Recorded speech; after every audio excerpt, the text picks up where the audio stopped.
पहले 8 साल तक किया प्यार, फिर शादी होते ही पति को हो गया कैंसर। जान बचाने के लिए पत्नी ने लगा दिया एड़ी चोटी का जोर। आखिरकार बीच में ही खत्म हो गई अमर प्रेम की ये अद्भुत कहानी। किसी फिल्म की स्टोरी से कम नहीं सृजना और विवेक के मिलने और बिछड़ने की ये सच्ची दास्तान। जानने वालों ने कहा इनके सामने तो बिल्कुल फीकी है हीर रांझा और लैला मजनू के बलिदान की गाथा। बुरे से बुरे वक्त में भी सृजना ने नहीं छोड़ा बीमार पति विवेक का साथ। पति को बुरा न लगे इसलिए खुद का भी कटवा लिया था बाल। पूरी कहानी जानकर आपके भी छलक पड़ेंगे आंसू, बैठ जाएगा कलेजा। साल 2000 में एक फिल्म आई थी मोहब्बतें। इस मूवी में एक गाना था, आंखें खुली हो या हो बंद दीदार उनका होता है, कैसे कहूँ मैं ओ यारा ये प्यार कैसे होता है। लेकिन आज के इस वीडियो को देखने के बाद जब कोई आपसे पूछे कि प्यार कैसे होता है तो बता देना कि प्यार ऐसे होता है। सोशल मीडिया सेंसेशन विवेक पंगेनी कैंसर से जंग हार गए। 19 दिसंबर को महज 36 साल की उम्र में उनका अमेरिका के एक अस्पताल में निधन हो गया। नेपाल के स्टार सोशल मीडिया इन्फ्लुएंसर भले ही जिंदगी से जंग हार गए लेकिन उनका प्यार हमेशा हमेशा के लिए अमर हो गया। किसी अपने को खोने का दर्द क्या होता है वो सिर्फ वही जान सकता है जिसने किसी अपने को खो दिया हो। इसी दर्द से सोशल मीडिया सेंसेशन विवेक पंगेनी की वाइफ सृजना सुवेदी जूझ रही हैं। दरअसल नेपाल के सोशल मीडिया इन्फ्लुएंसर विवेक पंगेनी को स्टेज 4 का ब्रेन कैंसर था।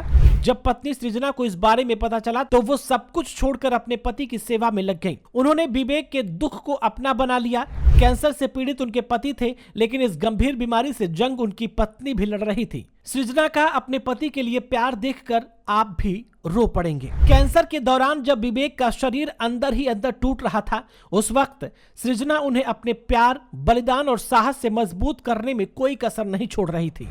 उन्होंने हर संभव कोशिश की ताकि विवेक जल्द से जल्द ठीक हो जाएं, लेकिन नियति को कुछ और ही मंजूर था। 19 दिसंबर 2024 को विवेक पंगेनी कैंसर से जंग हार गए। सृजना और विवेक 8 सालों से एक दूसरे को डेट कर रहे थे और उसके बाद दोनों शादी के पवित्र बंधन में बंध गए। विवेक के साथ सृजना सुवेदी भी अमेरिका में पीएचडी की पढ़ाई कर रही थी, लेकिन जब उन्हें पता चला कि उनके पति को ब्रेन ट्यूमर है तो वो पढ़ाई और बाकी सारे काम छोड़कर उनकी सेवा में जुट गईं। इस मुश्किल घड़ी में उनका समर्पण इतना ज्यादा था, इसका अंदाजा आप इस बात से लगा सकते हैं कि जब कैंसर के इलाज के दौरान विवेक के सिर से बाल गिर गए तो सृजना ने भी अपने बालों की कुर्बानी दे दी। उन्होंने भी अपने बाल कटा दिए।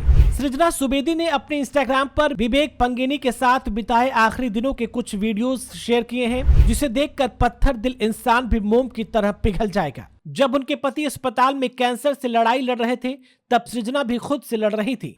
ऐसा नहीं था कि उन्हें पता नहीं था कि विवेक की हालत खराब हो रही है और उनकी सांसें किसी भी वक्त रुक सकती हैं। लेकिन वो मौत के बारे में नहीं बल्कि जिंदगी के बारे में सोच रही थी। वो विवेक के साथ बिताए हर लम्हे को एक जिंदगी की तरह जी रही थी। दरअसल सोशल मीडिया इन्फ्लुएंसर विवेक पंगेनी की मौत के बाद जहां उनके फैंस सदमे में हैं, वहीं उनकी पत्नी सृजना सुवेदी की जमकर तारीफ हो रही है। लोग इंस्टाग्राम पर दोनों के वीडियो देखकर भावुक हो रहे हैं। जो इस जमाने में छोटी छोटी बातों पर रिश्ते में तनाव और फिर तलाक की नौबत आ जाती है, उसी जमाने को सृजना ने मोहब्बत का असली मतलब समझाया। इस प्यार में स्वार्थ नहीं सिर्फ समर्पण है। बता दें कि सृजना सुवेदी मूल रूप से नेपाल की रहने वाली है। अमेरिका में वो पीएचडी की पढ़ाई कर रही थी। विवेक से प्यार और फिर शादी के बाद उनकी जिंदगी में खुशहाली थी। फिर न जाने किसकी नजर लगी और विवेक को कैंसर जैसी गंभीर बीमारी से जूझना पड़ा। इम्तिहान कड़ा था लेकिन प्यार उससे भी बड़ा था। विवेक आखिरकार कैंसर से जंग हार गए मगर दोनों की प्रेम कहानी अमर हो गई। जी हाँ दोस्तों, इस कहानी को लेकर के आप क्या कुछ कहना चाहते हैं कमेंट बॉक्स में अपनी राय हमें जरूर बताएं और इस वीडियो को ज्यादा से ज्यादा शेयर करें ताकि आज के इस दौर में लोगों को प्यार का असली मतलब समझाया जा सके। अभी के लिए फिलहाल इतना ही।